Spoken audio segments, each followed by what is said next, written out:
Messiah, my expression.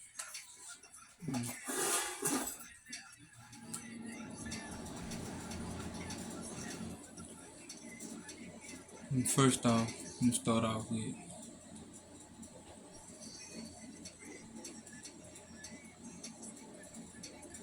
the greatest message that I got growing up when I heard from Ali was,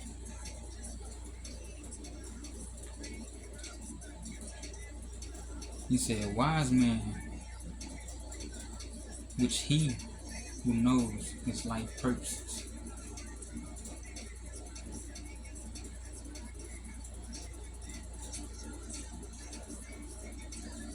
10 people are more powerful than 1,000 without a purpose. That right there was a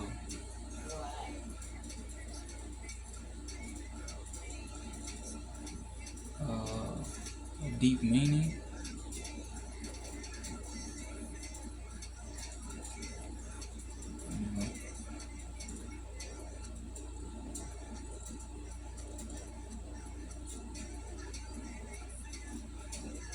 It was everything. 10 people are more powerful than 1,000 without a purpose.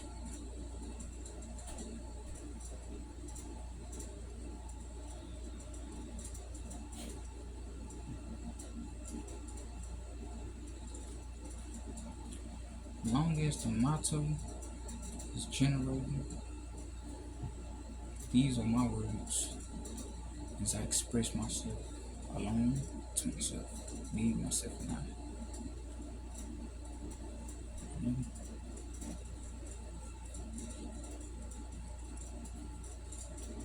Long as the motto is generating, then there's no limit to the level of the struggle.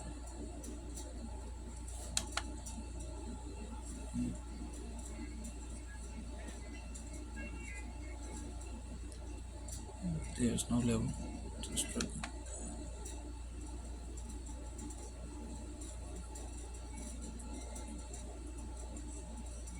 No limit of the truth.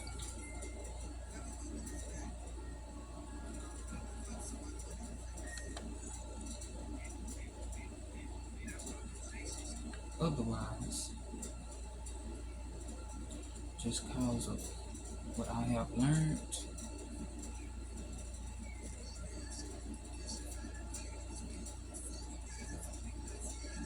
and still learning,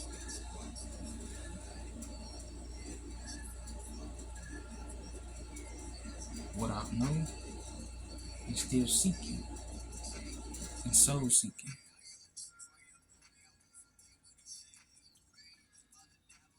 What is to wake the blind and dispel all evil, all kinds of evil. The reason why they say kinds of evil, because these are levels of evils, of devils. Carry on.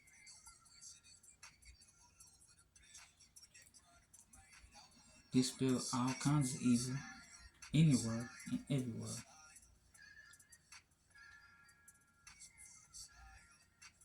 Wherever I'm at, until my heart stops, till my eyes no longer opens, until my heart no longer beats.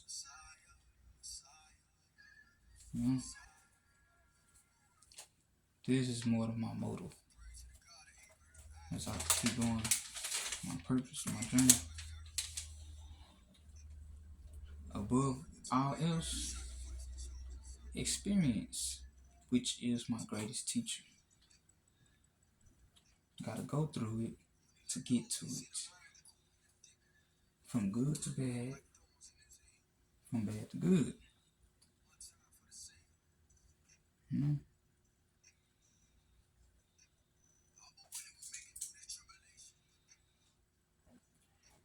mistakes, how can you learn or know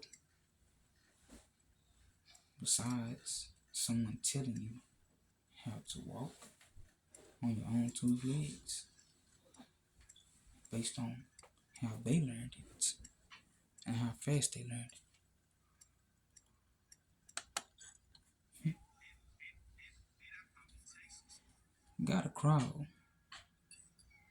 before you walk, and you gotta stumble a few times to get it right.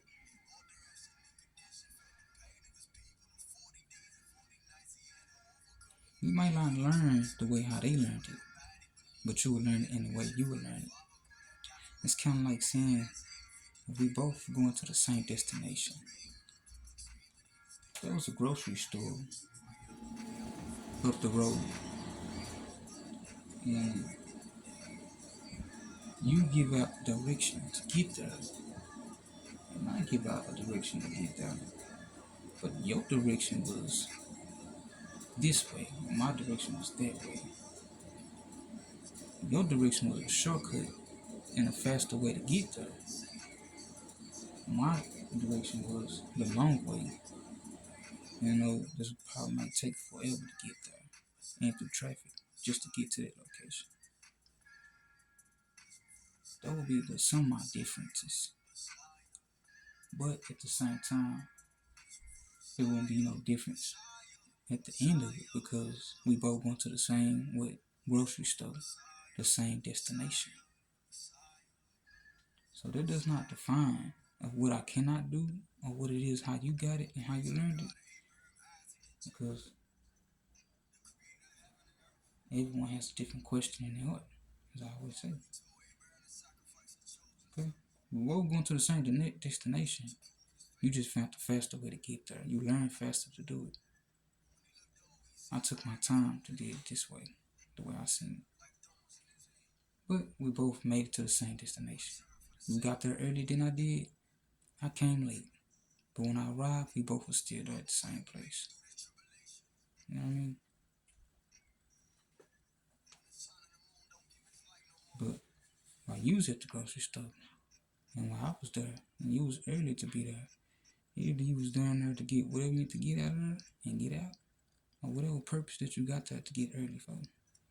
But by me getting there late, it's not gonna make a difference because I came here to be on my own time to get what I was intending to get based on my purpose. You get it? So you gotta crawl before you walk and stumble a few times to get it right. You know? Now, after knowing what's right and from what's wrong on your own, you know, mistakes is a hidden teacher which gives you the solution of the outcome of the consequences. And it's a true fact to me of myself as I applied it. It's my experience. I call it a hidden teacher because the mistake is a sign to give you a certain different direction to try than what was not working. And then once you try it gave you, this was my motive. That what gave me my motive to do the differences. And then when I learned, you get it. But it gave me the solutions of the outcome of the consequences, which now becomes a choice. Right? After the mistakes, you know, developed your knowledge of knowing what a mistake is. You know what I mean? My enemies, those evil spirits, man, that out to you.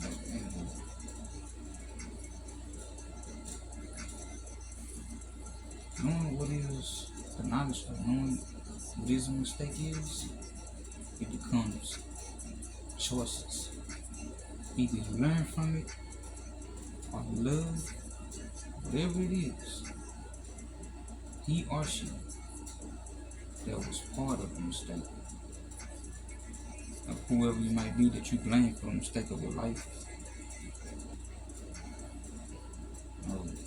Because it's or they or them may be fulfilled your desires of what you liked, want, and needed personally, regardless of the pain, consequences, or even the risk of costing your life with these individuals who you partner up with or put your heart and soul to, or whatever desires you have as a company, or relationships, theories, whatever. I speak not just one thing, I speak really in general, as a whole, all. And it creates or find excuses to keep doing the same thing. Remember, there are always those who say, oh, we all make mistakes. Ain't nobody perfect, we all make mistakes. Those individuals use that narrative to excuse themselves to keep doing the same thing over and over again, because whatever they doing that they know is that they love doing, they don't want to return from it. They don't want to be corrected, and they know they wrong with doing it, but they don't want nobody else to tell them that they're doing it wrong. They don't want nobody to bring it to their acknowledgement. As long as they living off that and they holding on it, they intentionally dwelling off that, even when the consequences keep hitting, they love it. They hate it when a calamity strikes. But for the love of it, of the fantasy, of the cycle, to keep repeating the same thing, it can be just relationships or anything. But these are the people who use that same narrative, that we all make mistakes, ain't nobody perfect, or we can't be like God. No, that's them. They be the ones who want to speak that because they want everybody, that's them. But that's their way of giving themselves an excuse, because they intentionally continue to do what they doing, and they ain't thinking not one bit to return from it. So it's not that we all make mistakes. The question is, what have you learned from the mistakes? Or is the mistakes teaching you anything? You know what I mean? Serious. But anyway, it creates or find excuses to keep doing the same thing. That's called lusting in your heart. Desires.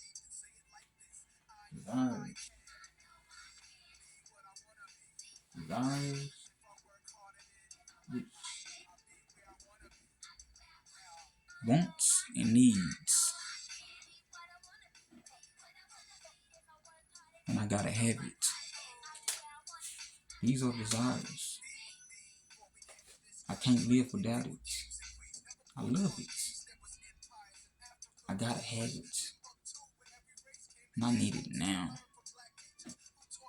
These are the desires of the fantasies that creates the habits and desperations.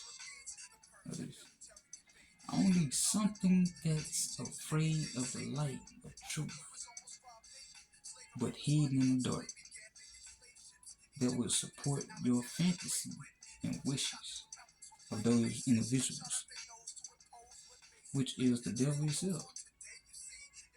The burnt offerings from the wicked will not only harden your hearts as covering in darkness, but the heart has becomes theirs, which means you have become their children. Dark hearts, divided and separated from the light, truth, the heart of God. God do not support fantasies. Only the priesthood, only instructions to only come out of the falsehood as you call on God. God is reaching his hand, or his arm out, saying, come out of her, my people.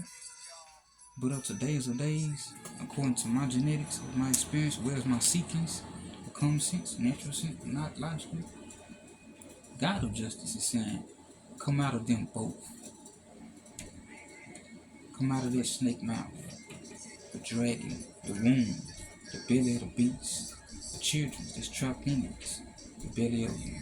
Although the snake has an open womb, but our people are too blind to see. Some choose to stay. Some love it, and some refuse to come out of that, even though they can see it. I mean by that, I'm sorry if I'm a little bit too deep for those who might not have a vision of what I'm saying. You know, when they say come out of them both, come out of the snake mouth, because what you speak is what you dwell in, and what is coming from your heart, and what your heart becomes, what the well or the spirit inside your body dwells in your body. So worshiping the devil is just not logically going to go do anything for the devil in physical forms. You can become the devil yourself as well, or the spirit that dwells in it. Because whenever a spirit tells you to do something, and even if you don't know, but you have common sense and you know better from right from wrong now, you know the intention of doing something because you like it, you love these things. A lot of people have things that they love doing. A lot of people have things that they intentionally do. They're just not ready to let it go right now. They're just not ready to let it go. Stop doing it, right? But these are some certain type of spirits that dwell in your body. And even if you just mentally dead not knowing, but you still have logic sense of what you dwell in, what's create these spirits in the body to live in your body, and you dwelling in it, and you allow them to get close to your heart, and as to drill a hole in your heart, which create lust, also can create disease of destroying you and selling your soul. They take over your mind and thoughts, so you dwelling in it and you become of it, and they make a home of everything of your body with these spirits. Spirits is not just the spirit, it's the heart. But spirits gonna get in a lot of us that you don't know. But when you dwell in that way, it's just like a spirit tell you, I feel like slapping the hell out of somebody. But it could be a spirit that's in you, in your body, but you don't know it's your thoughts just giving you this intense to feel that way. But if you awaken, you'll know anyway. You'll know it's a spirit and you just told you to do that. And you know not to do it though. I just say, oh, that devil's a lie. I know it's something in my head just telling me that because it came from somebody else's spirit I was around. Whoever I was walking at the store or something, somebody had some negative energy on them and it rubbed off on my skin.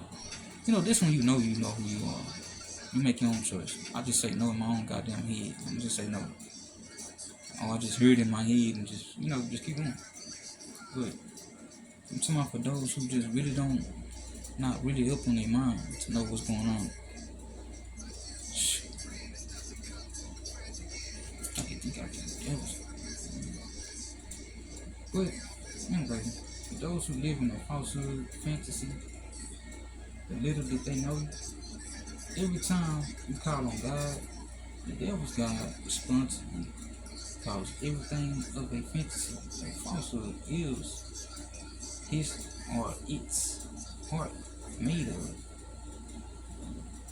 The Lord of liars, their world only lives on, which means these are their world.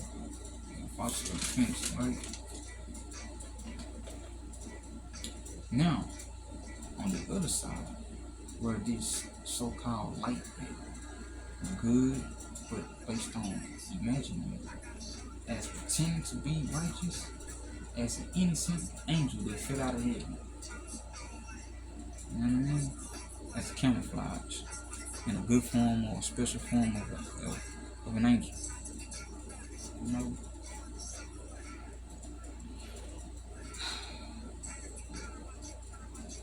Other words, the devil's mysteries, which is evil, she or it, are all on the same.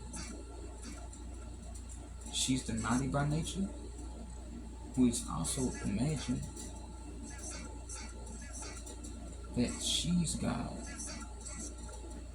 She's the naughty nature that support her adopted children of God's children, who's living a falsehood of fantasies, emotions, and imagination.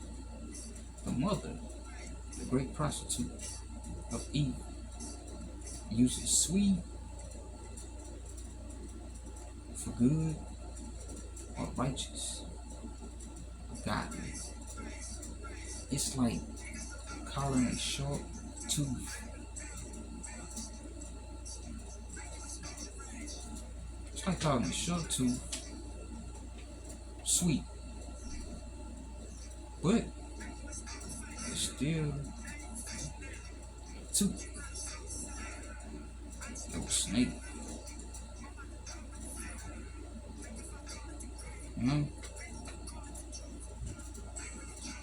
If you the head and not the tail, then why let the tail tell you where to go and where to head?